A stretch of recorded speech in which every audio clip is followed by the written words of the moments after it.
Welcome in, everybody, to another episode of 410 Sports Talk. James Haskell, along with my co-host, Glenn Martin. We are live, ladies and gentlemen. No announcement. Sorry for that. We'll put it up on social media here in a second. But we are live here to talk about the Baltimore Ravens and the end of the voluntary portion, right, of camp. Yep. Next up, of course, is the involuntary. No, I'm kidding. The mandatory part of camp. And amongst other things, but we're here to talk about all of it. Glenn, let's get right into it, man. Yeah. How you doing today? How was your week?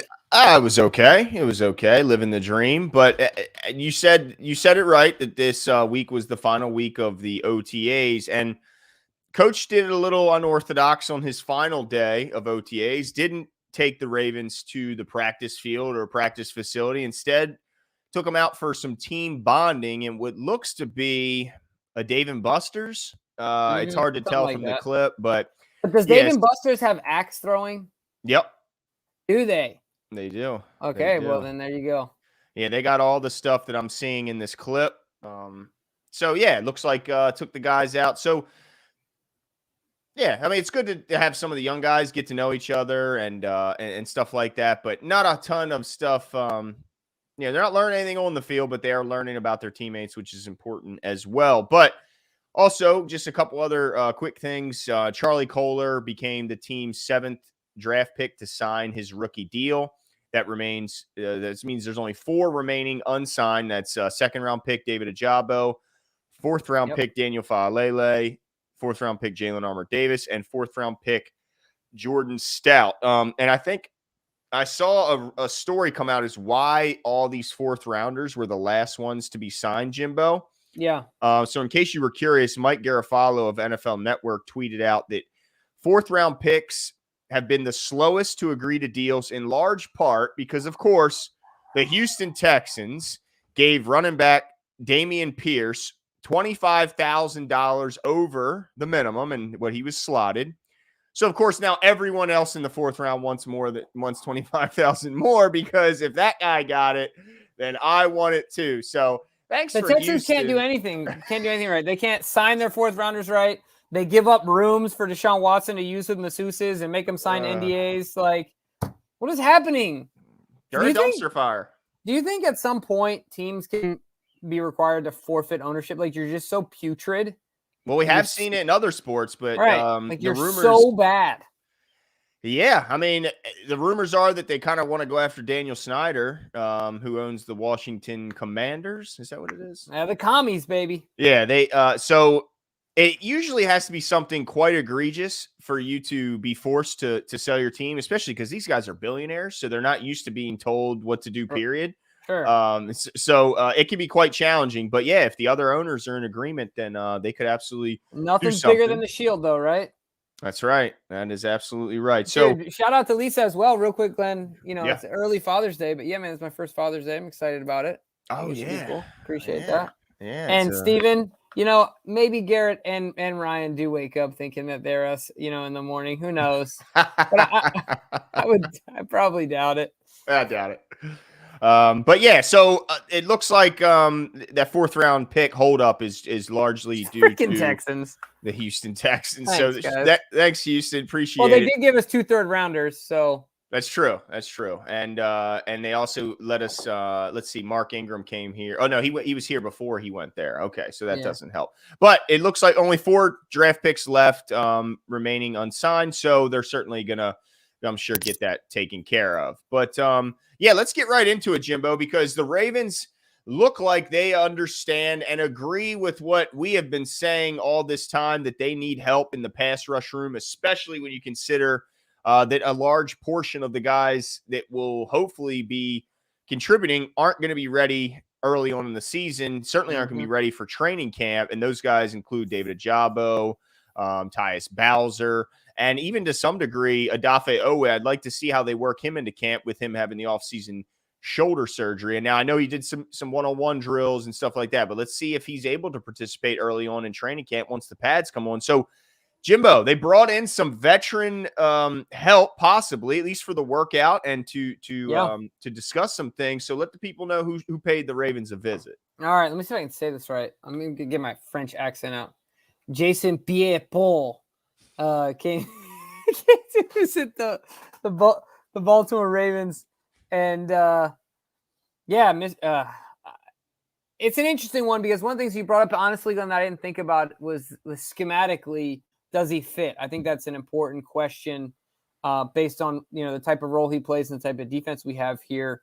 But it's interesting because I don't know what type of market he's fetching, and even if we did sign him, which he's just here for a visit, and he did put it up on IG. Even if he does that mean that we wouldn't bring back a Justin Houston? I don't think so. So, I think it would be a good move at the right price. Let me turn this question back on you. How much more? So if Justin Houston was $2 million last year, how much more, or not, like more or less, where would you be in comparison to that contract in your willingness to pay JPP? Yeah, that's a tough one because I don't know. I'm gonna do some more digging to find out what all the roles are, because to me, I look at Jason Pierre-Paul as a 4-3 outside. I mean, defensive end. I don't look at him as a 3-4 outside linebacker, which is what the Ravens run here. So I think that his value here might be a little different than it is elsewhere, because you can't drop him into coverage unless he's done it before, which he may have. But as long as I can remember, he's been a defensive end. So if he's strictly a pass rusher, then I think his paycheck may be impacted a little bit. But he is a big guy. I mean, this isn't a guy who is going to, at least from a physical standpoint, struggle. He's 6'5", 275. So right. You'd think that he could put him in there. They could put him in there on rundowns, and he could do just fine. I don't know if they can drop him, but to me, that's good enough. If you can pass rush and you can stop the run, we got guys that can drop into coverage. So I'm fine with that. Doesn't impact me, and I want him to come here. I want him to come here, but for the right price, because let's be honest, he did miss. He only played in 12 games last year. He had 2.5 sacks in those 12 games. He's going to be 33 when the season. He'll be 33 January 1. So he'll be 32 during the whole season. I do get concerned with the numbers. Now I hear he was playing through an injury, so with that injury now rehab, will he be back to what he was in previous years? Because if you look at the other years, Jimbo, in 2020 he had 9.5 sacks. In 19, he had 8.5. In 18, he had 12.5. 17, he had 8.5. So he's a consistent performer up until last season. So is that just because he had a banged up shoulder, or is that because he's starting to hit the wall at the age of 32?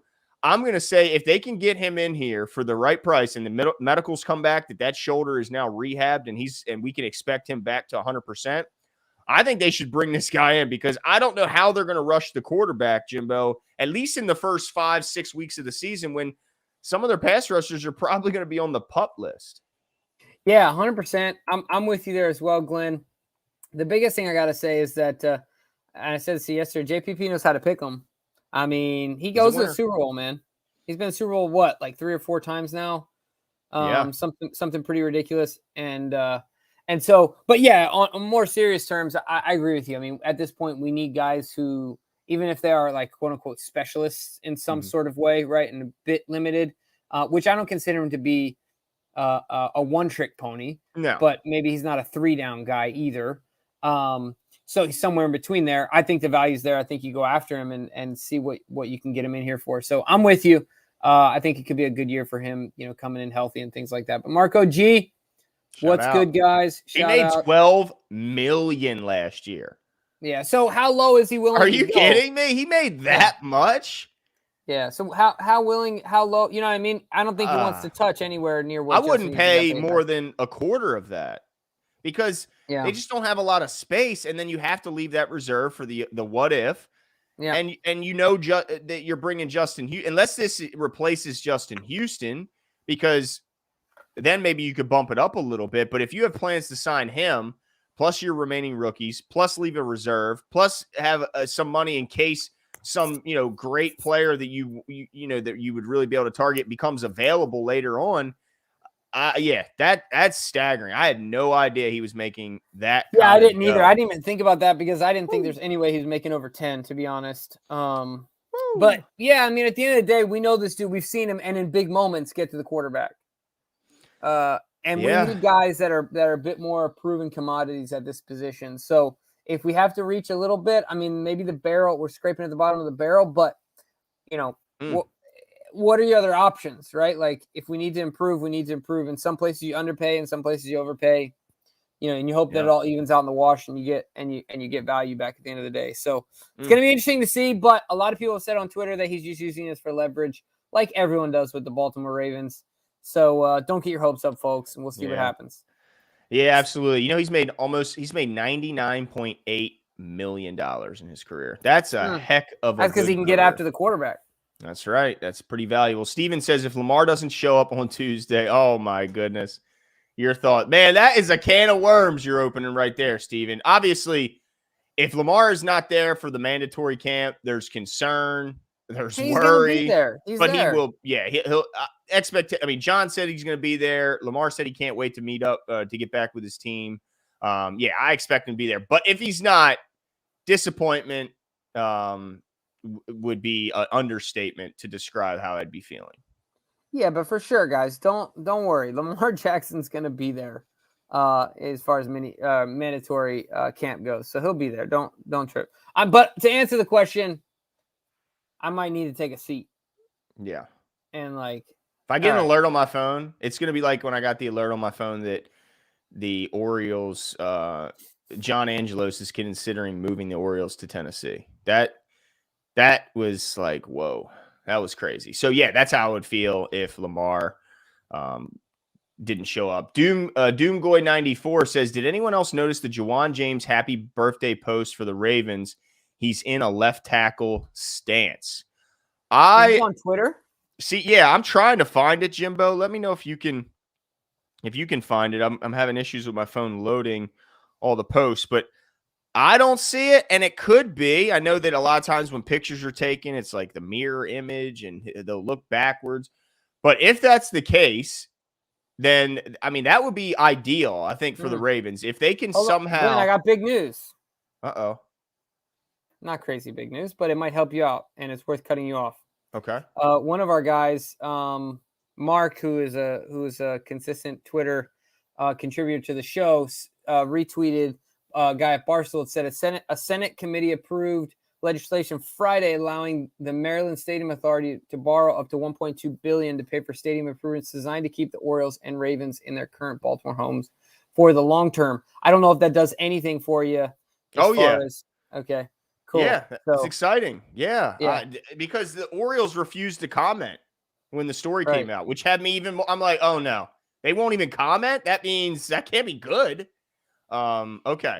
All right. Well, maybe there's some good news there, but I think ideally if Juwan James could become the swing tackle, that would be the best case scenario for the Ravens. That way he's the insurance policy for Ronnie Stanley, which we certainly need one there, but he's also the insurance policy for Morgan Moses. While we don't anticipate that being an issue, but you never know. I mean, it's the NFL. These are big guys who could get rolled up on. So even though Morgan has no history of injury issues, you never know when that time comes. And of course, we know that Ronnie and his issues. And so it would be awesome to hear that Juwan James is taking reps at left tackle. And most importantly, that he's doing well at left tackle. That way, Macari, he could even slide in if they say, look, Macari's our best left guard. He's better than Tyree Phillips right now. He's better than Ben Cleveland right now. Then you get a true opportunity to get your best five guys on the field rather than, you got to, we can't put Macari at left guard because what happens if Stanley goes down? Then we got to switch two positions to seal up. So I think that that would be ideal, but I can't confirm that, that is the case just yet. And I also don't see the picture anywhere. Not that it doesn't exist. I just simply can't find it. So Doomgoy, if you can send it to us on Twitter, just add us. Let us know in the comments that you did so. We would greatly appreciate it. So yeah, I agree. I mean, like you said, there's nothing that I would disagree with in your statement. I do think, like you said, though, it is potentially a long shot for him doing something like that. But all right, Steve, we'll keep this thing going. Which is the weak link, wide receivers or linebacker? That's a good question, isn't it? Yeah, That's tough. It's not easy. I thought it would be when I first read it, and then I'm like, what was that's your not initial instinct? linebacker. Yeah. Yeah, but Bynes, we even continue to sleep on Bynes. He was a top 10 linebacker according to PFF, and while he does have some physical limitations with his lack of top end speed, he might make up for that with his smarts and game instincts. I mean, and then the book is still out on Patrick Queen. I mean, I'm not ready to give up on him. He's still so incredibly young and so talented physically. But then at the wide receiver core, it seems in a lot of ways it's the same thing. A lot of untapped talent, untapped potential, and so it's not proven. Man, I don't know. I don't know who I would label as the weakest link there, Jimbo. Where do you think there's more question marks? Probably receiver, because here's the thing. What happens if Bateman goes down? Oh, boy. Yeah, but who do we have as I guess Josh and Pat we have as at least as known commodities at linebacker. Because the other guys, while there's some that we've been here for a while, we don't know their health, right? So I wouldn't consider them in the dependable category right now. Do you know what I mean? Right. Yeah. But that's a tough one for me. I'm going to say both, Steven.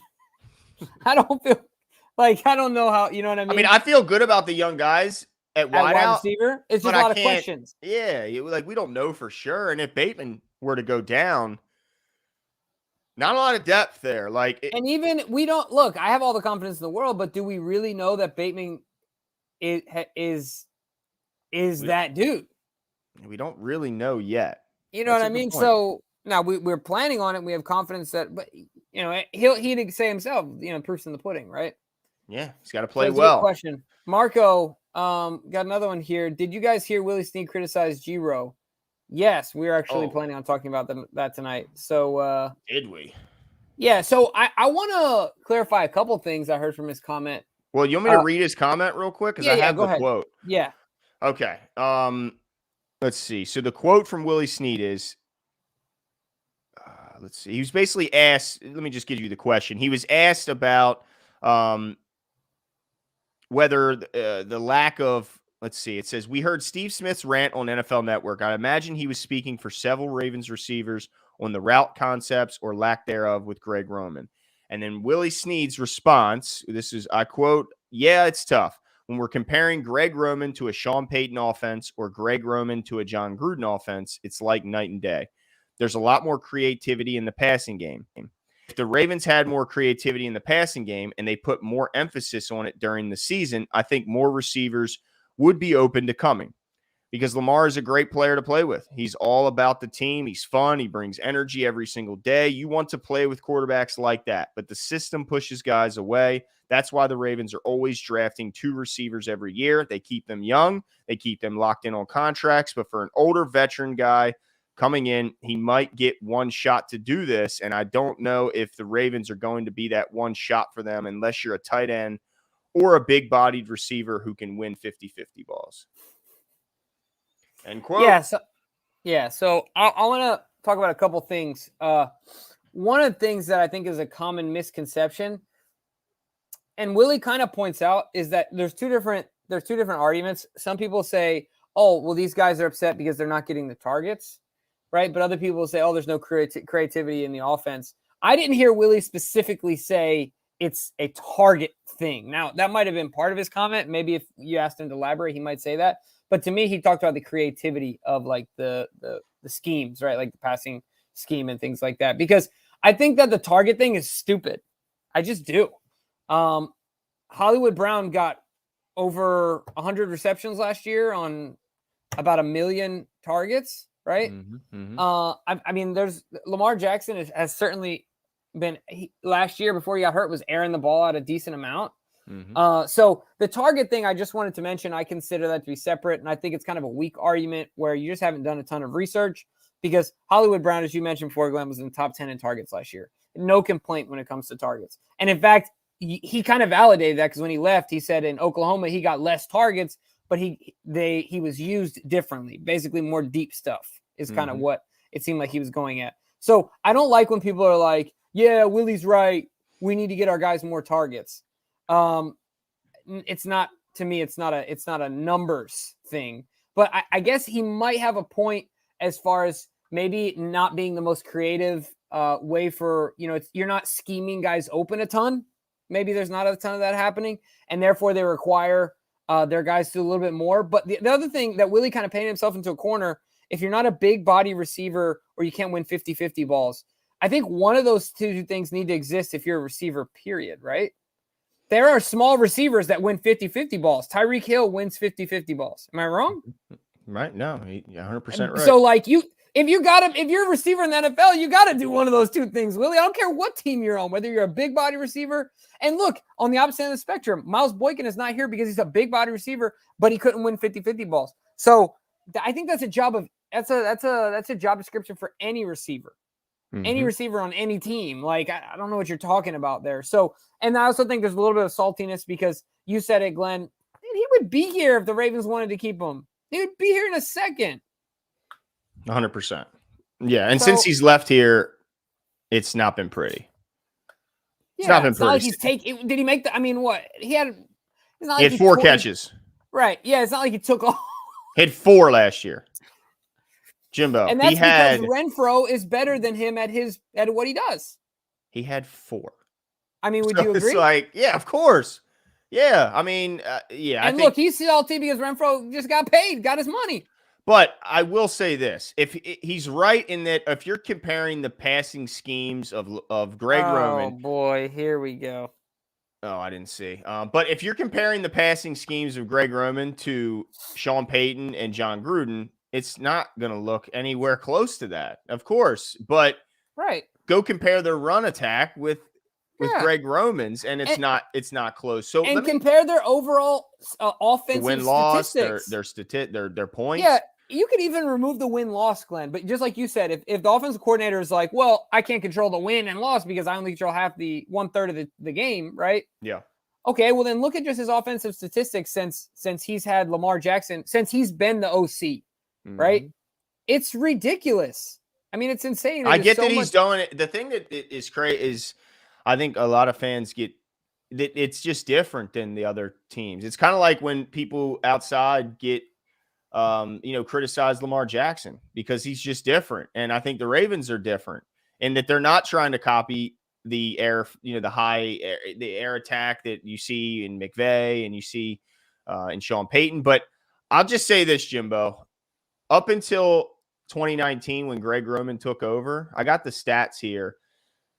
The Ravens made into the top 10 of offensive scoring. Let's see. 1, 2, 3, 4, 5 times in their history until Greg Roman got here. 5 times. Their highest they ever achieved was in their first season ever. They were the 6th scoring team in the NFL in 1996. That was the best they ever did. Testaverde, right? Who was the quarterback back then? Testaverde. Yep. Michael Jackson was the leading receiver, if anybody remembers that name. But so number 6 was as high as they got, and that was in their first season. And then after that, the highest they could get is 8th, and they did that twice. In Greg Roman's first year here, we were number 1. And it wasn't close, ladies and gentlemen. Number 1 by a landslide, and number 7 in his second year. So, I don't know. I get that there's frustration, but I also understand that he's the best that they've ever had.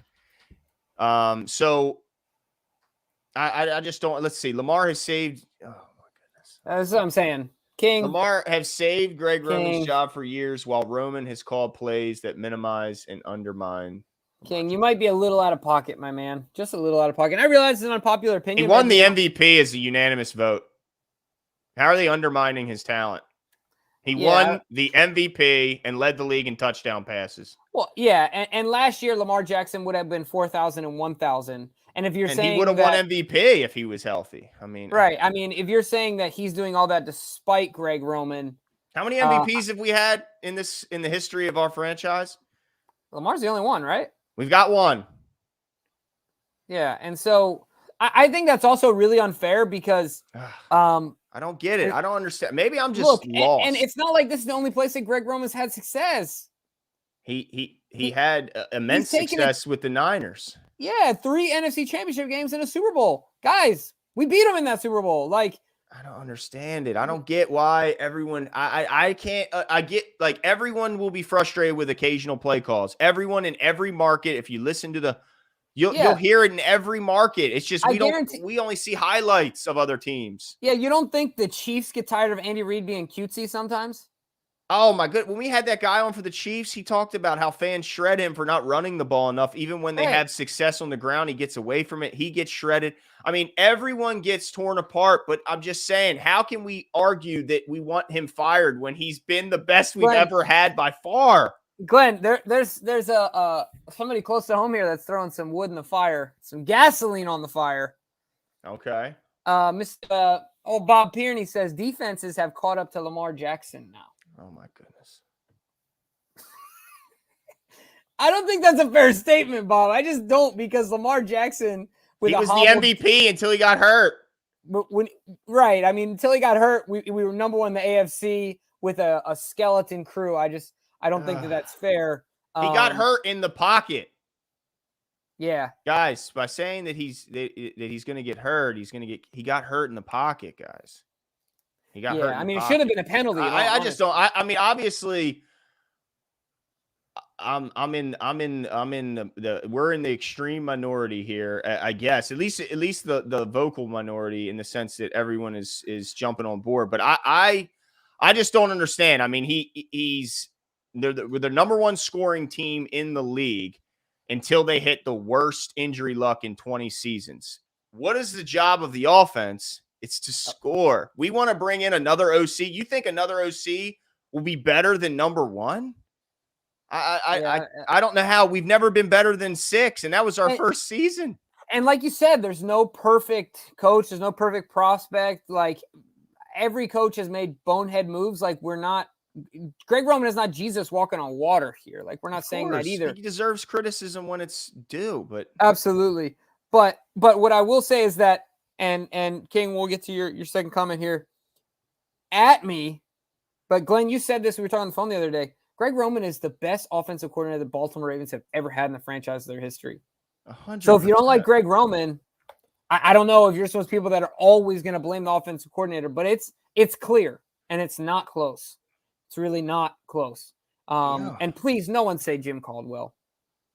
Like, no. I'm just waiting to see that in the chat. But yeah, I'm saying it's in spite of Giro. With that being said, with all our players healthy, with or without Why is it that every time the team does well, it's the players are doing well, and every time the team does bad, it's the coaches suck? I don't understand that. Why can't it be when the team doesn't do well, the players had a bad day? Or, why can't it be, well, they had a great day today, coaches had a nice game plan? It can never be that. If the team played well, that's the players did well in spite of that horrible coaching staff. And if they play poorly, well, damn, this coaching staff sucks. It just they can't win. And everybody points to like Gary Kubiak's year. Like, and look, I'm a Gary Kubiak fan. Yeah. They weren't even top 10 in offense. Right. They weren't even top 10. How can you bag on a guy who was number 1? I don't understand it. It's like it's puzzling to me. I guess so. Yeah. I guess DK's right. I guess that he put the standards so high that now he's being compared to himself, because there's no way anyone could be comparing Greg Roman to any of the previous OCs. Right. Look up Cam Cameron's success here. You want him back? Like, right. I don't get it either. I'll never understand it. I think that everyone has shortcomings as a coach, but I think that Greg Roman has done an excellent job at taking what Lamar Jackson does extremely well and magnifying those things. Lamar Jackson, I don't think it's fair to say that he's just picked everything up, and done it all himself. I think he's been put in good situations. And it's by saying that, I'm not minimizing Lamar Jackson, what he's done either. It's just a simple fact that, like you said, Glenn, usually okay, hold on really quickly. Sorry.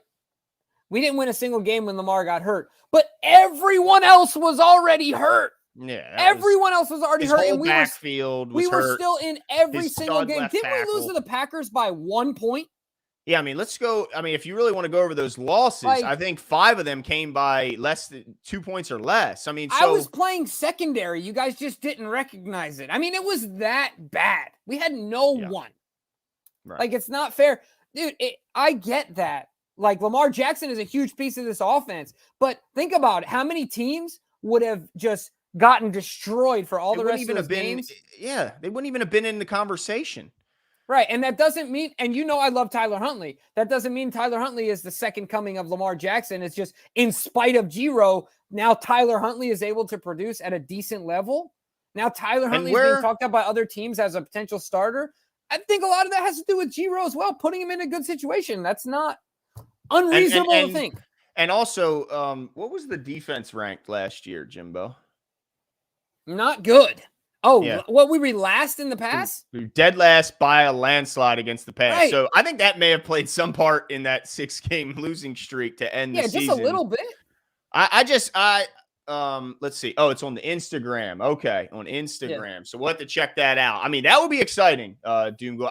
Look, guys. I get when there's head scratching play calls. I understand it. I get the same way. I'm going, what was like that play call? I don't get. But let's not just act like he's trash when he was I can't do it. Let's see. Michael says, I hope we go all the way so I can see how quiet the Roman slander gets, but it doesn't surprise me. There are actually people who want Harbs fired. Laugh out loud. Yeah, I can't. I certainly can't understand the Harbaugh thing. That is just, yeah, I can't even comprehend that. I tell you what, he wouldn't take long to. He wouldn't be jobless very long if he was let go by the Ravens. But yeah, he'd have like 28 other teams calling him. Yeah, pretty much. Yeah, and according to PFF, he'd have 31 calling. Yeah, maybe not the Patriots, maybe not the Steelers. But that's about maybe it. Not the Rams. Yeah, maybe not the Chiefs. They have Andy Reid. They're pretty happy. But that's about that about wraps up the list. But yeah, I hope so too. Believe me, Michael. I hope that the slander about Lamar Jackson from those outside and for Greg Roman, which seems to be primarily.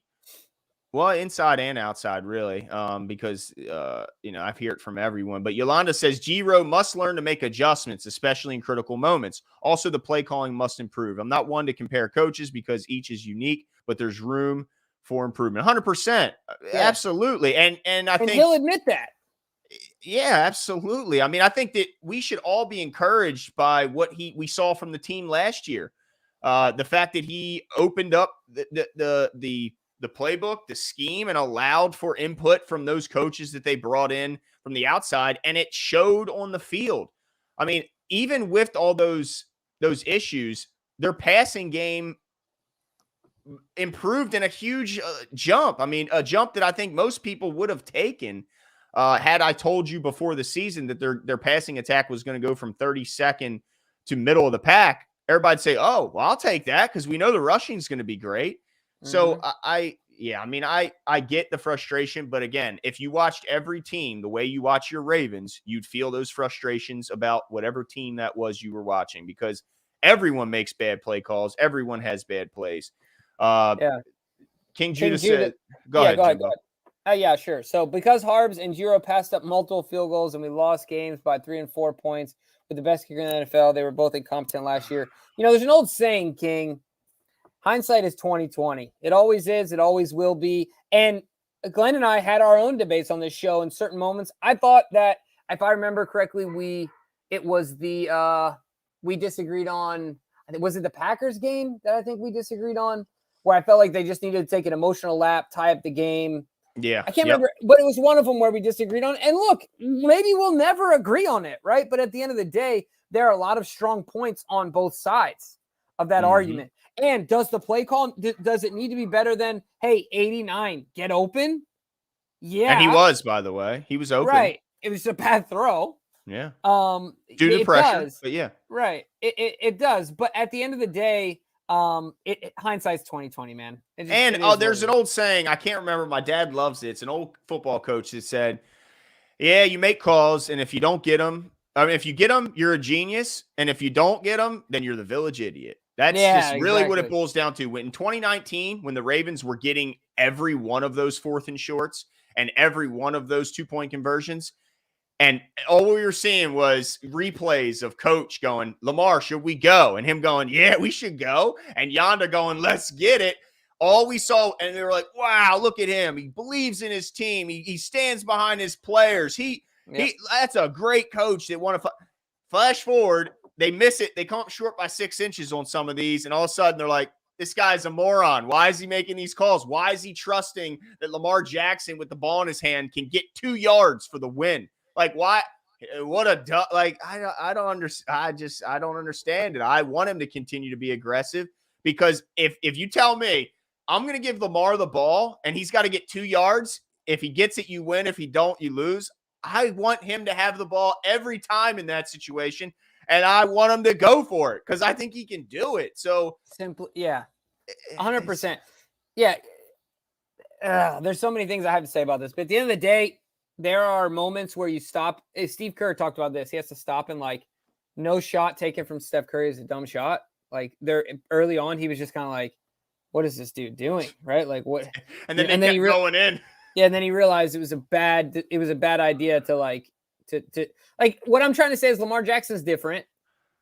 And situationally, coach realizes that. And so maybe outside looking in, where they're in scenarios where logically it makes sense to do something different. But don't forget, we got 8 at quarterback.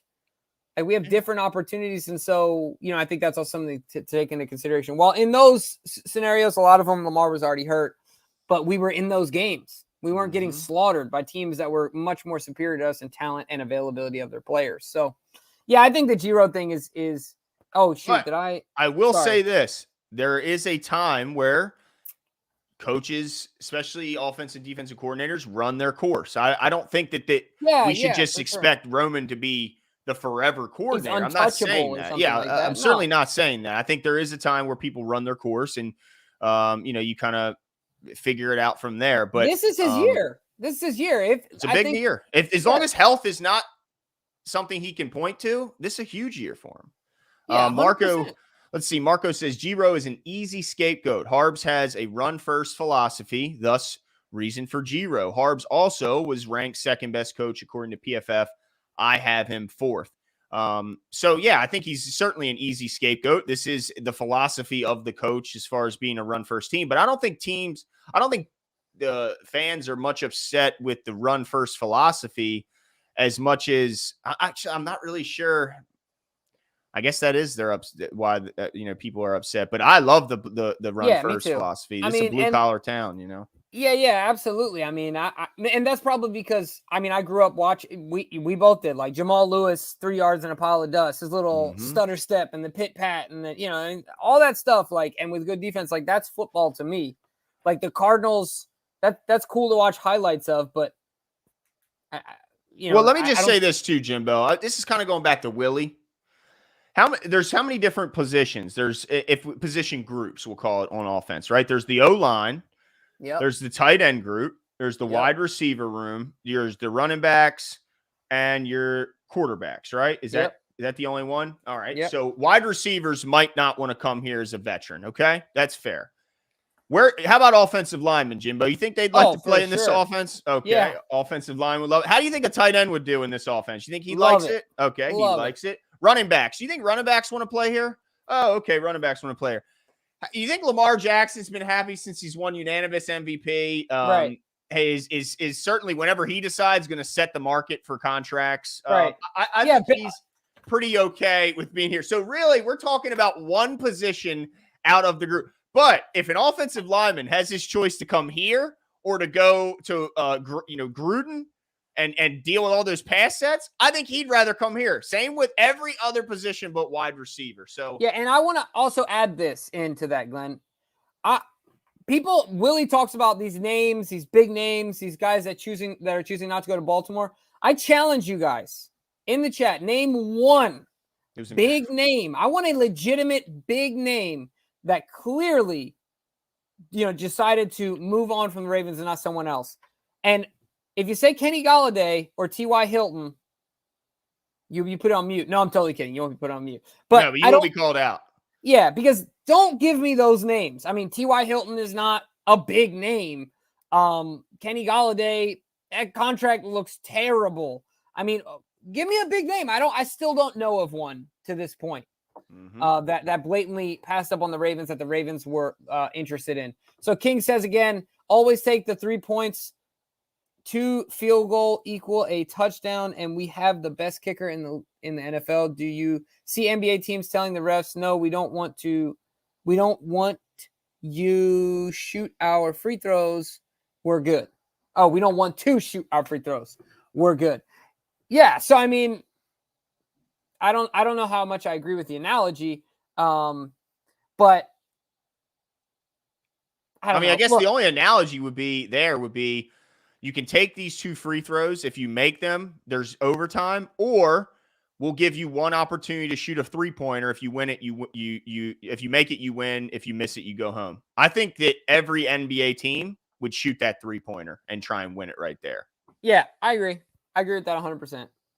So that's the closest analogy I could make there. And I certainly hope and expect that when given the opportunity, Coach Harbaugh will continue to stay aggressive. That's what his entire team would want him to do, is to stay aggressive. And when he gets it, you'll be cheering and glad that he stayed aggressive. So yeah, and I'm glad that 100%. I'm glad that someone said Juju is a big name on TikTok, so I think that was a little bit of by the way, there. Juju turned down the Chiefs too that year, so I think he just wanted to stay at Pittsburgh. Yeah, for sure. And Jarvis Landry and Odell Beckham Jr. I don't know if the Ravens ever. They never even had them in for a workout. Right, like there was ever actually a conversation there. So no. I'm still yet to see a name of a wide receiver that's on the open market. That's a big name wide receiver, and it's like, yeah, I'm good, because I believe this, ladies and gentlemen. I believe Ocho Cinco said it best. If you're a dog, it doesn't matter where you go to college, because you're a dog. If you believe it, then you like because a lot of guys want to go to Alabama and things like that. And he's like, dude, if you're a real, it don't matter. It doesn't matter, right? And I think the same thing goes here in this way. I think the Ravens offense, if you're a true dog, where else are you going to get single coverage like this? Where else are they not going to be able to overcompensate for how good you are, because they're so worried about Lamar Jackson and this awesome run game? How many opportunities are you going to get to just beat the man in front of you in comparison to other teams? That's all you got to do, right? Sorry that Marquise Brown couldn't beat the Jam. Sorry, Marquise. Get any yak yards whatsoever. So I just think that there's tons of I think there's tons of opportunities in reality for a guy to simply beat one-on-one coverage, because the defense is forced to overcommit to stopping the run attack. And look, it's all yours if you just beat the guy in front of you. So I think that there's also that to consider as well. Yeah, 100%. But I love that and is this, hold on, King, is this the same King? Apuga? No. Oh, okay. Different. That's right. Apuga. Okay. Because I love the passion. I love that they're, for sure, that they have an opposite stance, and that they're challenging ours and making us, think and talk about it, because that, I certainly wouldn't want just everyone, feeling the same way, because you have a lot of trouble disagreeing with me, Jimbo, because I'm so good. No, I don't know about all that. Because I'm so good at convincing you, even if you come into the conversation with a different, outlook. Might be a bit of an overreach. So I'm glad to hear some opposite opinions here. Marco says those undrafted free agent wide receivers are hungry. All right, now we need to disagree about something. I'm starting to lose my sanity. We need to disagree. Okay. All right. Well, I'll find something for you. But yeah, I'm excited about him as well, Marco. I think it's a bunch of big dudes. And let's just see who takes the reins. I mean, I think there's at least one roster spot's going to go to one of those guys. Opportunity for maybe 2, but I think one is going to make it. So it's Mekhi Polk or there's a bunch of big name or big bodied receivers, and one of them is going to make this team, I think. And yeah, who knows? Maybe it could be more than one. King. Okay, here we go. Go ahead, Jimbo. You read this one. Either way, Roman isn't horrible, and I feel when healthy, we're the best team in the league. My man. I expect to win the Super Bowl this year. That's right. We did it. We baptized him, baby. He's baptized. Now we're going to get another one like, no, I still disagree with you. I hate him still, but I'm just saying he's not horrible. Yeah. That's enough. I'll take that as a win. Yeah, I'll take that as at least a compromise. Okay. 100%. But yeah, 100. I think that there is no doubt that if the Ravens even come close to matching the health that the Bengals had, look out, league. It's going to be problems because there's really not a lot of weak groups when you look up and down this roster. And the weakest one offensively, yeah, it's probably wide receiver, but they had one of the best offenses in the history of the league. Yeah. With the worst receiving core in the league and a receiving core that's far worse than the one we have right now. So even their weak spots aren't as big a deal because of where they're weak at. Yeah, 100%. Yeah. Let's see. Steven says, role play. One of you play Lamar, the other Eric. Eric asks, haven't I done enough for you? Debate, go. Oh, boy. Hey, this is easy. I'll play Lamar. You'll play Lamar? All right, I'll play Eric because I think it's easier for me to play Eric. All right, so I say, all right, haven't I done enough for you, Jimbo? I mean, Lamar? Yeah, I think that you've put me in a great situation to be successful. I love and appreciate that. I'm committed to being to Baltimore for a long time, for the long haul. You see the tattoos. But at the end of the day, Eric, you got to respect that it's just business, baby. It's just business. That's all it is. Nothing personal, just business. Just out here trying to get mine. So you don't want me to do anything for you other than make you the highest paid quarterback in the league? Is that what it is? Yeah. Okay. That's fine. Negotiation over. I mean, that's how simple it would be for me. I would okay. Well, I don't know if they're so you're telling me right now if the Ravens would be willing to make him the highest paid quarterback in the league right now? More guaranteed money than Deshaun Watson. See, that's where you had to throw in that last freaking sentence because look. Okay, so here, let's keep going. Let's keep going. Hold on, okay. let's keep going. Right, let's keep going. Right, go ahead. Look, Eric, all I'm asking for is 250 mil, 5 years, guaranteed, 100%. 100%. 50 mil a year, Eric. Oh man, dang! I tell you what, I'd be like Pat. I'd be calling down the Pat Moriarty. I can't do this. I can't negotiate. So that damn Deshaun Watson deal really changed a lot of things. Let me remind you, Eric, Lamar Jackson, coming from Lamar Jackson himself, a much older quarterback than myself is asking for the same thing in Russell Wilson. He's asking for the same thing with 2 years left on his deal. So I think you're getting a sweetheart deal. All right, you know what? Put her there, Lamar.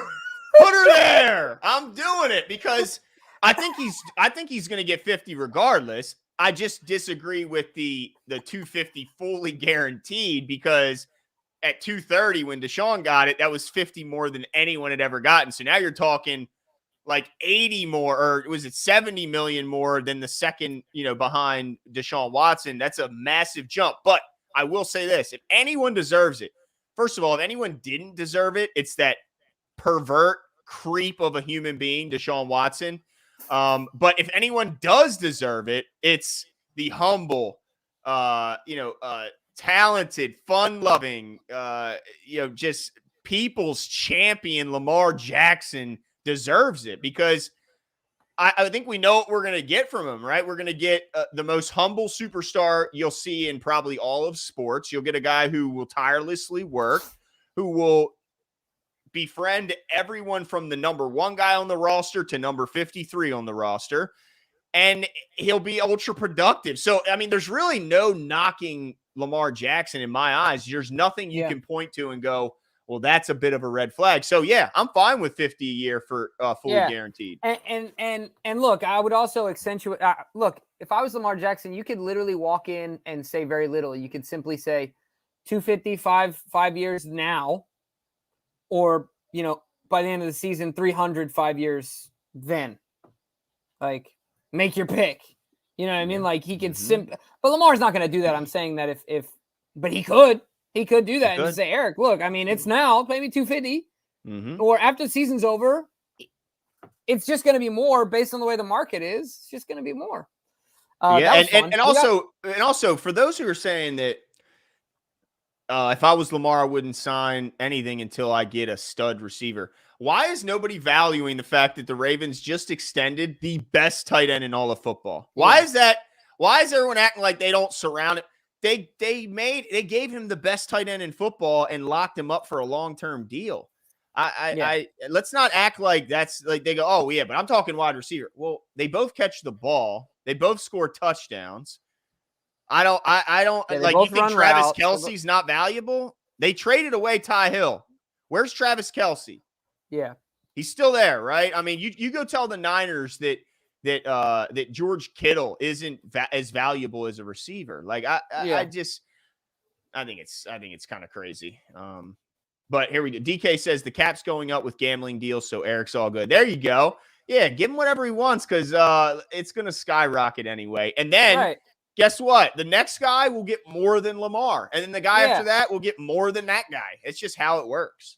Yeah, 100%. So I mean, that was a lot of fun. We ought to make more segments out of that. And Lamar has not been begging for a receiver. Stop it.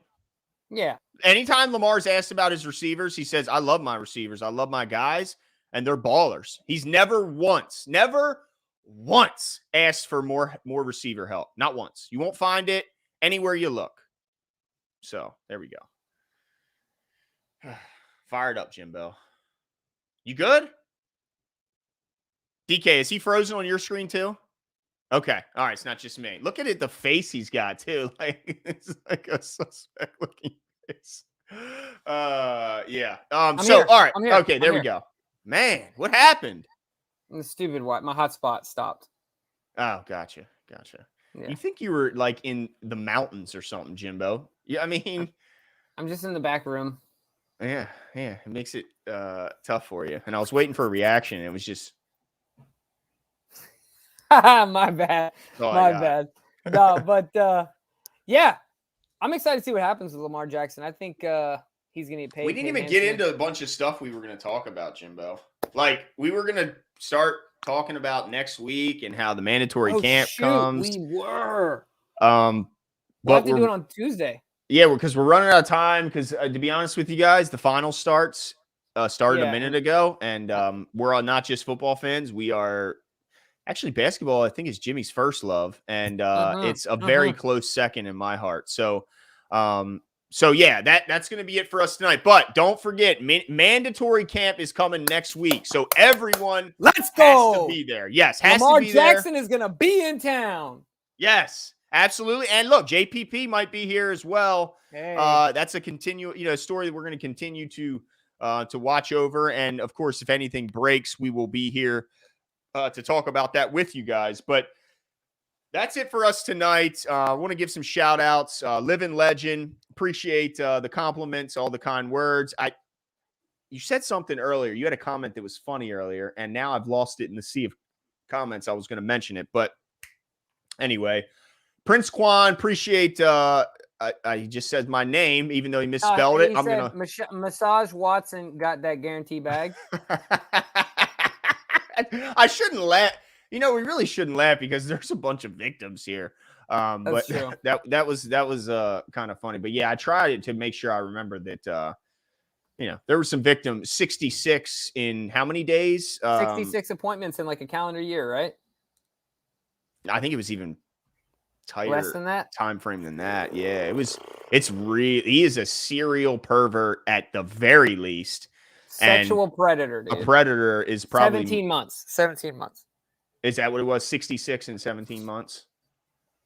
Man. And that's just that is some weird. Anyway, look, we're not here to talk about that. Yolanda, appreciate yes, another person. Yolanda, appreciate you bringing that opposite point of view because 100%. It drives the conversation. So thank you so much for participating. Appreciate it, Prince. Checking that spelling. Thanks a lot.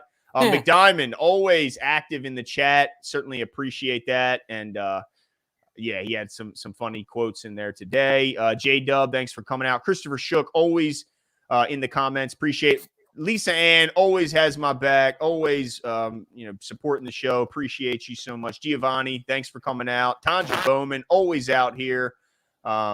Supporting the show, commenting. Dan Wald, thanks for making it. Glad you can make it. Let's see. I feel like I'm missing some other ones. Jonathan Washington, thanks for coming out. Adam 78 and Adam Whittington. Appreciate you guys always commenting and supporting the show. If I missed someone, I'm sorry. Everyone who watched silently, appreciate your continued support. Next week's a big week, and then from then on, it keeps going. Oh, what's up, Channel Dirty? Appreciate you. checking in with us. But every week, starting next week, is going to be some big event, and then there is that gap where there's the fingers crossed. Nobody gets fat. Nobody gets in trouble. Nobody until training camp starts. But next week's the mandatory camp. We'll have a ton of stuff to talk about next week, and absolutely cannot wait. You guys have an excellent night. We'll talk to you soon.